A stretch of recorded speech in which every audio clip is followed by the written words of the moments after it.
There is one sentence that quietly destroys a person's self-respect. The frightening part is, most people don't even realize they're saying it. In fact, there's a good chance you've already said it today. It's okay. Someone interrupts you. It's okay. Someone forgets a promise they made. It's okay. Someone makes a joke at your expense. You smile, and you say, it's okay. But here's the question no one ever asks. If it was really okay, why are you still thinking about it hours later? Why do those conversations come back the moment your head touches the pillow? Why do you suddenly think of the perfect response when the moment is already gone? Because something inside you knows the truth. It was never okay. You only wanted the moment to end. Carl Jung believed that the human psyche rarely reveals itself during life's biggest events. It reveals itself through ordinary habits, the tiny things we repeat so often that we mistake them for our personality. And according to Jung, one of the most revealing habits is not what you say when you're confident. It's what you say when you're hurt. Most people believe they say it's okay because they're kind, because they're mature, because they don't like drama. But what if none of those explanations are true? What if every unnecessary "it's okay" is actually a survival strategy your mind learned years ago, long before you ever realized it? What if that single sentence isn't protecting peace, but protecting your fear of disappointing someone else? Think about it. Every time you swallow your anger, every time you pretend nothing happened, you teach your own mind a dangerous lesson. Your feelings can wait. Other people's comfort comes first. At first, it feels harmless. Then it becomes automatic.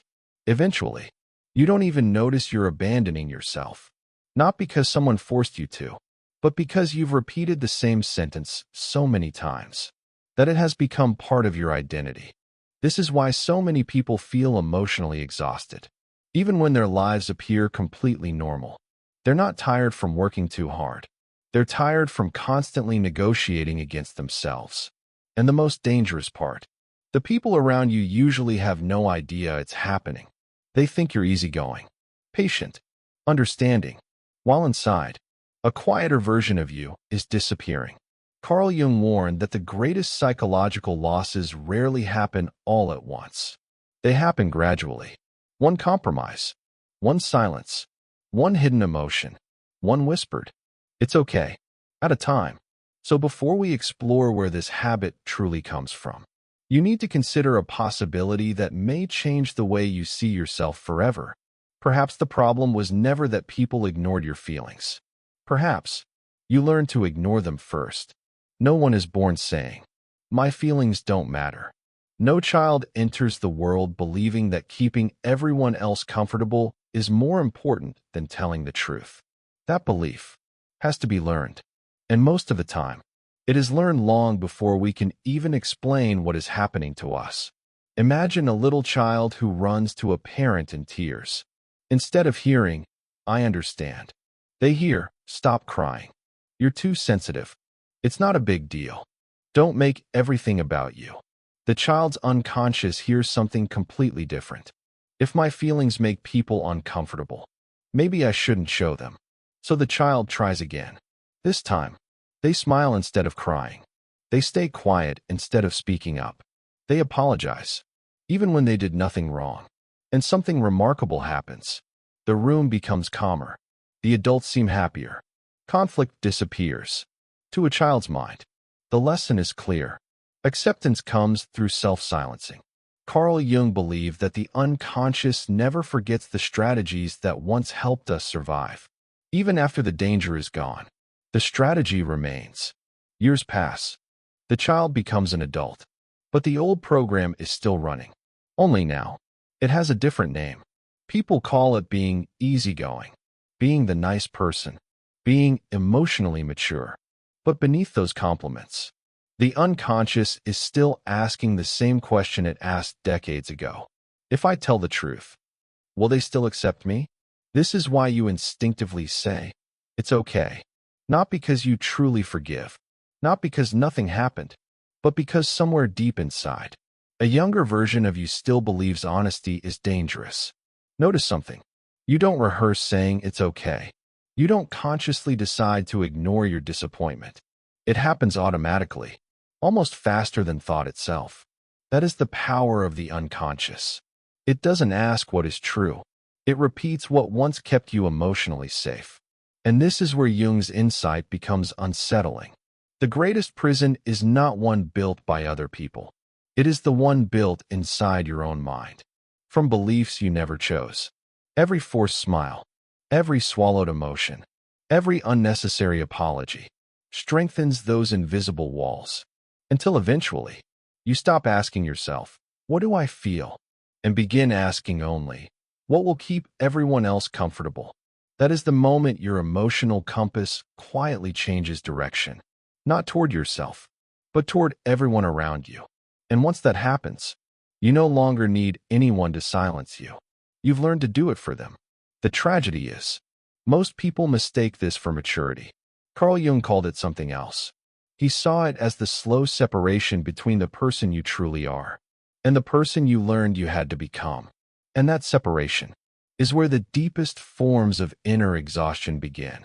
The human mind is always listening, even when no one else is. Every word you repeat, every emotion you suppress, every boundary you ignore, becomes evidence. Evidence your unconscious quietly collects. Think about that for a moment.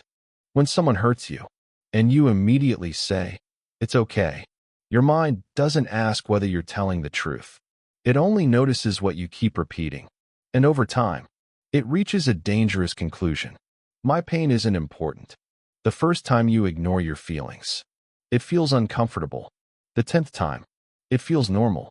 The 100th time, it becomes your identity. This is why Carl Jung insisted that personality is shaped less by dramatic events and more by unconscious repetition. You become what you repeatedly allow, not because life forces you to, but because your unconscious accepts repetition as reality. Imagine walking through fresh snow. The first footprint is shallow, almost invisible. Walk the same path every day, and soon, a trail appears. Months later, you no longer choose the path. The path chooses you. Your mind works the same way. Every forced smile deepens the trail. Every unnecessary apology makes it wider. Every whispered, "It's okay," makes it harder to leave. Eventually, you stop noticing the trail at all. You simply call it, "This is just who I am." But is it? Or is it merely who you've practiced becoming? Jung believed there is a profound difference between the two. He called your authentic center the self, not the version of you trying to earn approval, not the version desperately avoiding rejection, but the deeper personality that exists before fear teaches you how to perform. The tragedy is, most people spend decades strengthening the performer while starving the self. They become experts at reading everyone else's emotions, experts at avoiding conflict. Yet they can no longer answer one simple question. What do I actually feel? Not because they have no feelings, but because they've spent years speaking over them, silencing them, correcting them, explaining them away, until their own inner voice becomes almost impossible to recognize. This is why emotional exhaustion often appears without warning. From the outside, nothing seems wrong. You have friends, a career, responsibilities. You smile. You function. People even admire how calm you are. But beneath that calm, a quiet civil war is taking place. One part of you longs to speak honestly. The other whispers, "Stay quiet. Don't make this uncomfortable. Just say it's okay." And every time the second voice wins, the distance between you and your true self grows a little wider.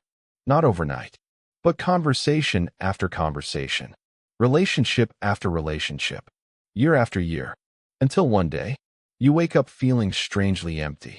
Not because you lost yourself in a single moment, but because you abandoned yourself, one harmless sentence at a time. And according to Carl Jung, no prison is more difficult to escape than the one you mistake for your own personality. There is a strange kind of loneliness that has nothing to do with being alone. You can be surrounded by people who admire you, people who describe you as kind, reliable, patient, easy to talk to, and yet, you still feel unseen. Not because people refuse to understand you, but because they have never actually met you. They've only met the version of you that knows how to keep everyone comfortable. Carl Jung gave this version of ourselves a name: the persona. Many people misunderstand the persona. They imagine it as something fake, a mask worn by dishonest people. But Jung saw it differently. The persona is not a lie. It is an adaptation, a role the mind creates to help us belong. Every child develops one: the responsible one, the funny one, the peacemaker. Whatever earned acceptance slowly became identity. At first, the mask protects you. It helps you fit into your family, your school, your relationships. It makes life easier. But every mask carries a hidden cost. The longer you wear it, the harder it becomes to remember the face underneath. Think about your own life. How often have you smiled? Simply because people expected you to? How many times have you agreed when every part of you wanted to say no? How often have you apologized? Not because you were wrong, but because you wanted the tension to disappear? Those moments may seem insignificant, but together, they shape the person the world believes you are. And after enough years, something unsettling begins to happen. People start loving the version of you that costs you the most to maintain. They praise your patience, not knowing it is built on suppressed anger. They admire your kindness, not realizing it is fueled by fear of rejection. They call you selfless, while you quietly wonder why you feel so empty. This is the silent bargain of the persona. The more approval it receives, the more terrified you become of living without it. Because a frightening question begins to emerge. If I stop being this person, who will still stay? That question keeps millions of people trapped, not because they don't know who they are, but because they fear what honesty might cost. Carl Jung warned that the greatest danger is not having a persona. Everyone has one. The danger comes when you forget that it is only a mask and begin believing that the mask is your entire identity. Because once that happens, you no longer live to express yourself. You live to protect an image. And protecting an image can quietly become a full-time job, a job that never ends, a job that slowly drains every part of your spirit. Which brings us to an even deeper question. If the persona is only the mask, then where does everything you've been hiding actually go? According to Jung, it never disappears. It waits. In the dark, most people believe they can bury a feeling, ignore it long enough, and eventually, it will disappear. But the human mind doesn't work that way. According to Carl Jung, whatever you refuse to face doesn't vanish. It waits. Imagine trying to hold a beach ball underwater. For a few seconds, it's easy. You press it down. You keep smiling. No one notices the effort. But the pressure never stops. Your arms grow tired. Your breathing changes. And the moment your grip weakens, the ball doesn't slowly rise. It explodes back to the surface. Jung believed your hidden emotions behave the same way. Every disappointment you refuse to admit. Every boundary you never defended. Every silent, "It's okay," doesn't leave you. It simply moves into what Jung called the shadow. The shadow is often misunderstood. People imagine it as rage, violence, cruelty. But most shadows begin somewhere much quieter, with tears that were never allowed, with anger that was never expressed, with loneliness that had no words, with needs you convinced yourself were too much. The shadow is not made only of the worst parts of you. Sometimes, it is made of the most honest parts of you, the parts that learned they were unacceptable, so they disappeared from sight, but never from your psyche. And because the shadow refuses to stay silent forever, it finds other ways to speak, not through words, through symptoms. You overthink conversations that ended days ago. You feel guilty for saying no. You become exhausted after every social gathering. You secretly resent the people you work hardest to please. You explode over something small, then wonder why your reaction felt so intense. None of these moments appear connected, but Jung believed they often share the same invisible source. The feelings you buried have been searching for a voice. This is why healing is so different from pretending. Pretending pushes emotions deeper. Healing invites them into the light, because what remains unconscious doesn't stop influencing your life. It simply begins making choices without asking your permission. Perhaps that's why you felt so tired. Not because life has been unusually difficult, but because you've been carrying an entire hidden version of yourself everywhere you go. And the heavier that hidden self becomes, the harder it is to keep pretending everything is okay. The question is no longer whether the shadow exists. The question is, what happens the day it finally refuses to stay silent? Because that day can either destroy the life you've built or become the moment you finally begin living as your whole self. There is a moment that changes a person's life forever. Strangely, almost no one notices it when it happens. It isn't the day you get a better job, or find the perfect relationship, or finally prove yourself to everyone who doubted you. It is much quieter than that. It is the day you stop asking the world for permission to be yourself. Most people spend their lives waiting for invisible approval. Approval to say no. Approval to disappoint someone. Approval to change. Approval to rest. Approval to speak honestly. Approval to exist exactly as they are. And because that approval never fully comes, their real life never fully begins. Carl Jung believed that psychological maturity begins the moment authority shifts. Not from your parents, not from society, not from the people whose opinions keep you awake at night, but from within.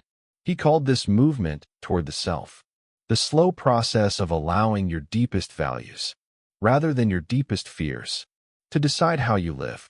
This doesn't happen in one dramatic moment.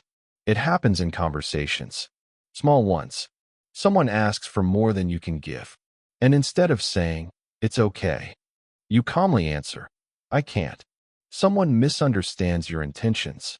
Instead of explaining yourself for 20 minutes, you allow them to misunderstand. Someone becomes disappointed, and for the first time, you don't rush to rescue them from that feeling. Not because you've become cold, not because you've stopped caring, but because you've finally realized something extraordinary. Other people's emotions are not your lifelong responsibility. That realization feels terrifying at first. Your heart races. Your mind whispers, "You're being selfish. They're going to leave. Fix this." But notice something. Those voices are familiar. They are not your present self. They are echoes of old fears, old rules you never chose. The moment you stop obeying them, something unexpected happens. You don't become harder. You become quieter. Not the silence of suppression, the silence of certainty. You no longer feel the need to defend every decision, to explain every boundary, to convince everyone that you're a good person. Because for the first time, your worth is no longer being decided in someone else's mind. It is being experienced in your own.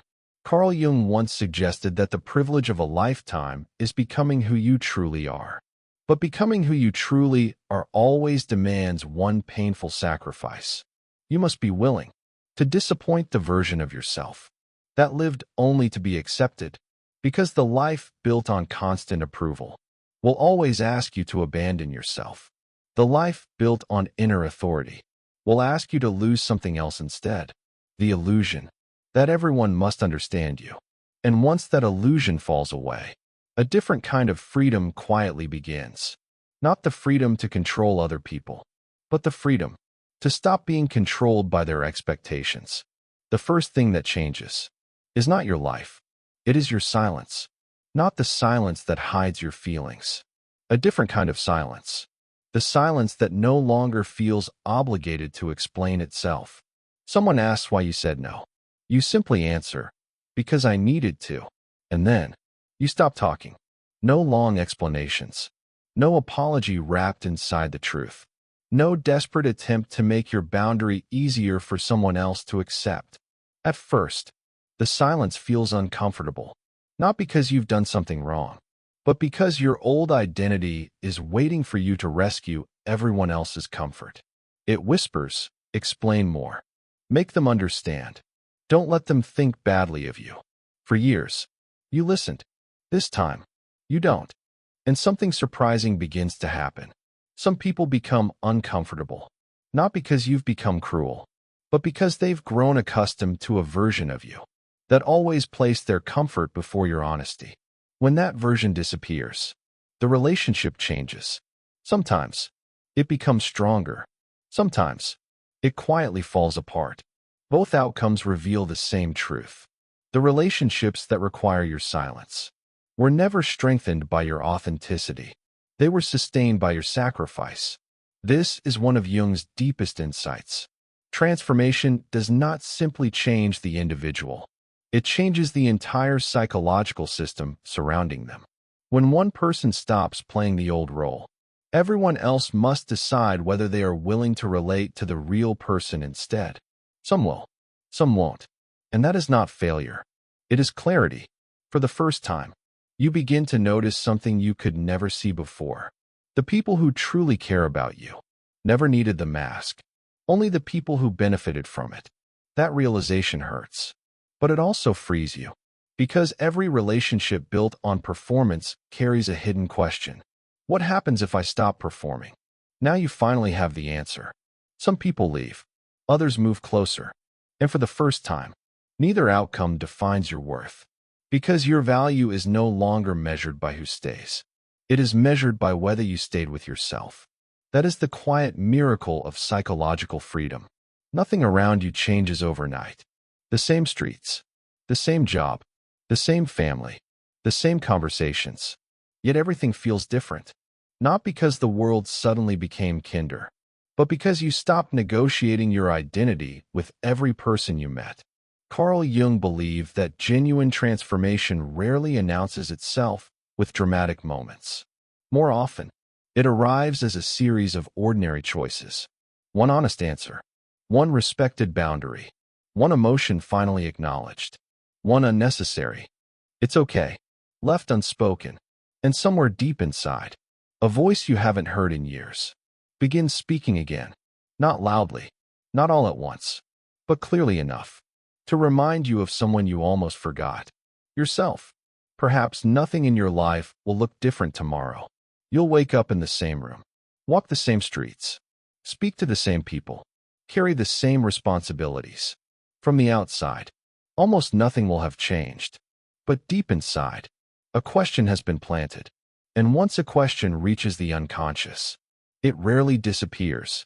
The next time someone crosses one of your boundaries, you'll hear it.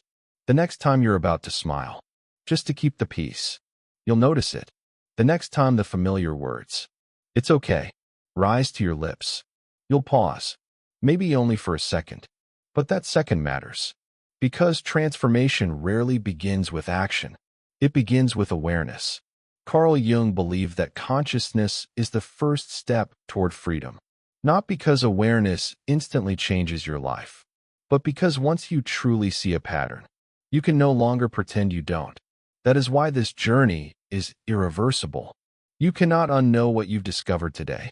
You cannot return to believing that every unnecessary apology is kindness, or that every swallowed emotion simply disappears. You know where it goes now. You know what it becomes.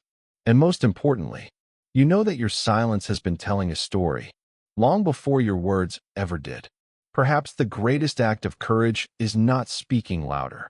It is refusing to betray yourself in quiet ways, again and again and again, because every time you tell the truth, even if your voice trembles, you send your unconscious a completely different message.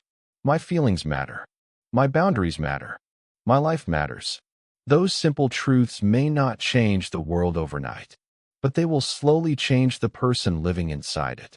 And that is where every meaningful transformation begins.